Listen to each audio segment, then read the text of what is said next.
Right. So, as many of you are aware by now, Firefox has made a bit of a blunder this week or this past week in terms of their privacy policy. So here's a few things I need to address first. There are a couple of videos, for example, from the Linux experiment. Highly recommend that you guys check him out. Really good guy. Apparently, been contacted by someone close to Mozilla.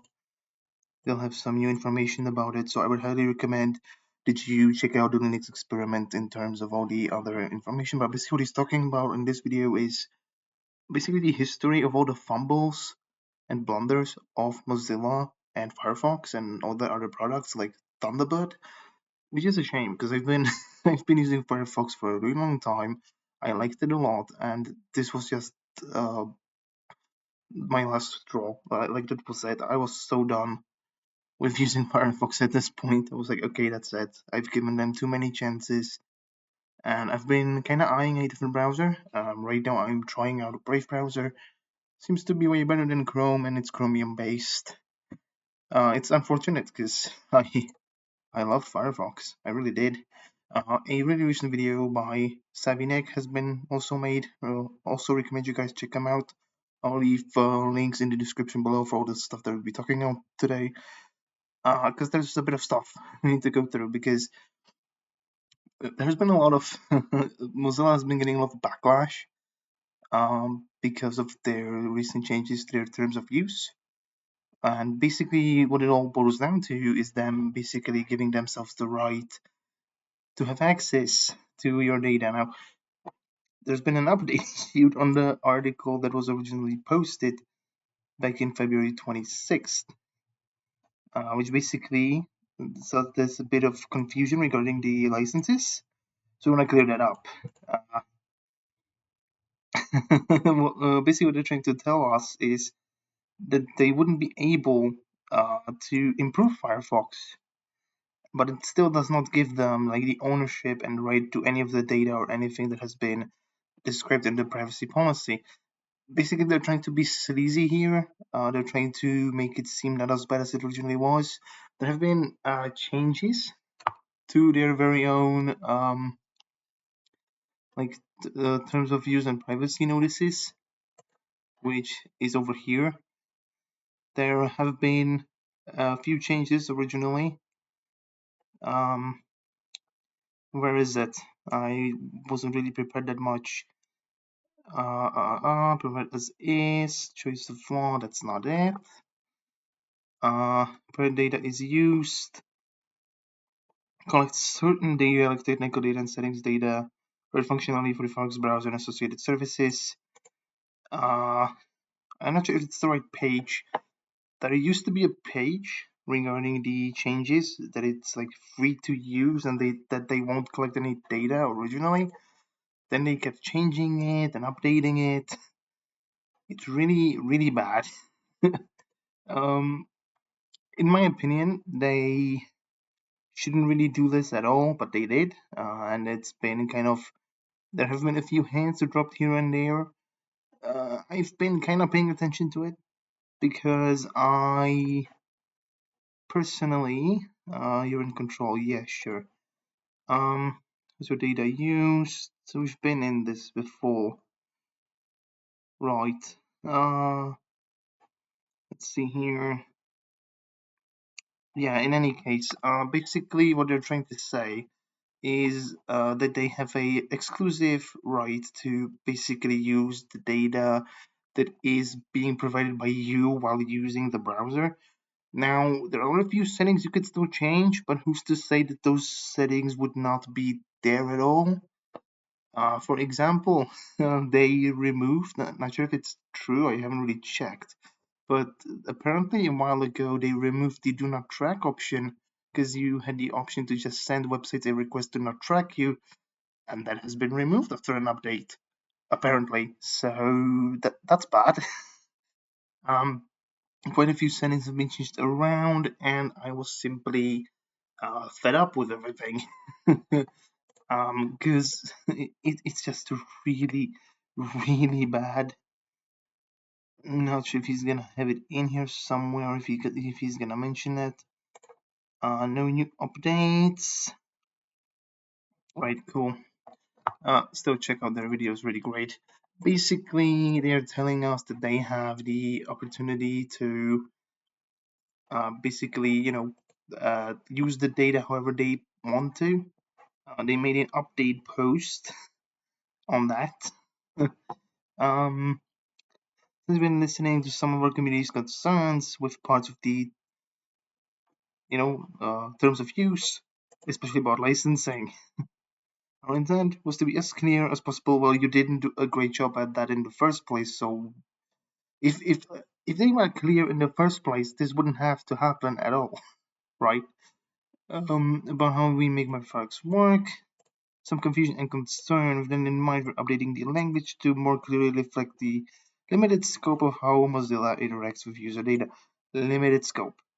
Alright? Here's what the new language will say.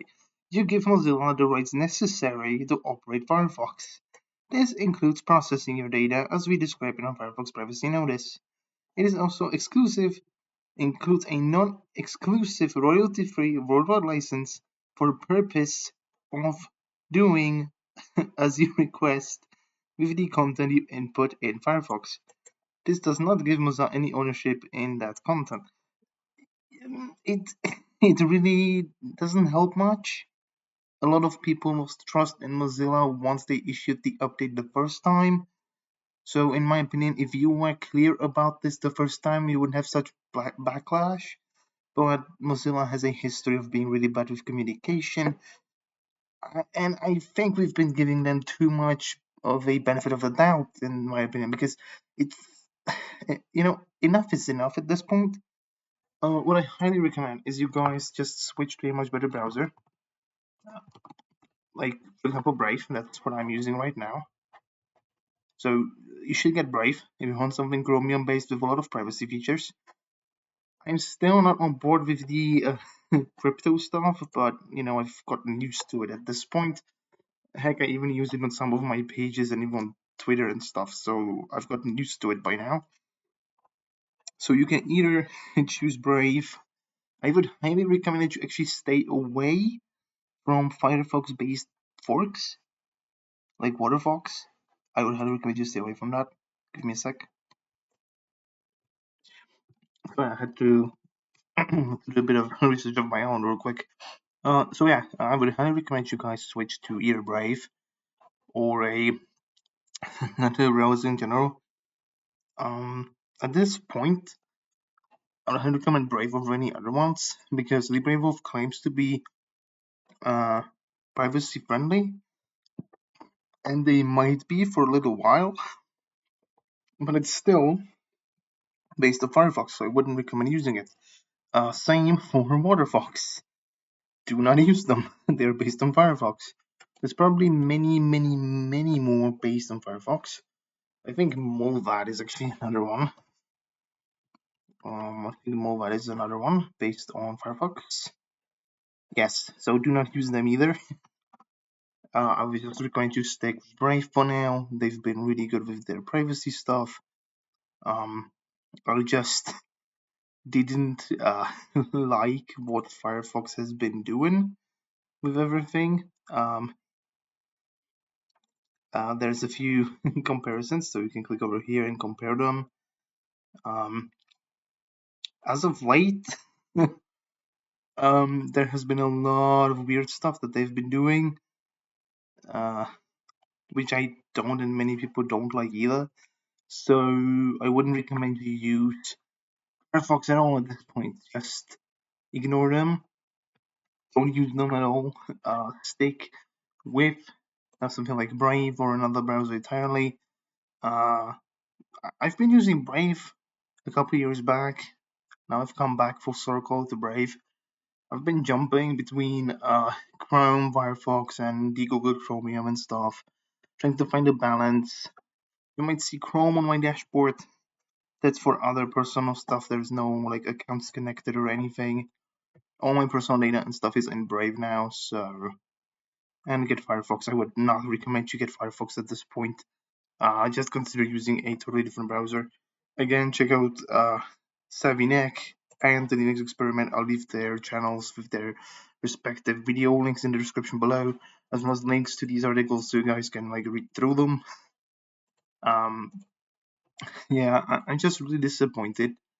Firefox had a lot of stuff going for it, and I think personally that we've been giving them way too much of a benefit of the doubt here.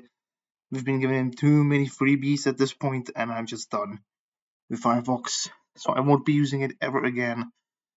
I'm just quitting Firefox altogether, and I think you should too. I would highly recommend you guys use Brave. It's based on Chromium, so all your stuff will work automatically. It has a built-in ad blocker, so you don't need to even add eBlock Origin. But what you can do is you can, if you go into settings somehow, some way, and you search for extensions, and there should be, there we go, Manifest V2 extensions. Brave backported some extensions so you can use them even though they would normally not be supported. Not that you need uBlock Origin inside of Brave, but I have it enabled anyway, along with a few other extensions I use. So yeah, just stick with Brave at this point. That's what I use. I would recommend you guys use it. So yeah, that's pretty much it from me. I haven't been active like at all on this channel, but I think this is too important not to mention.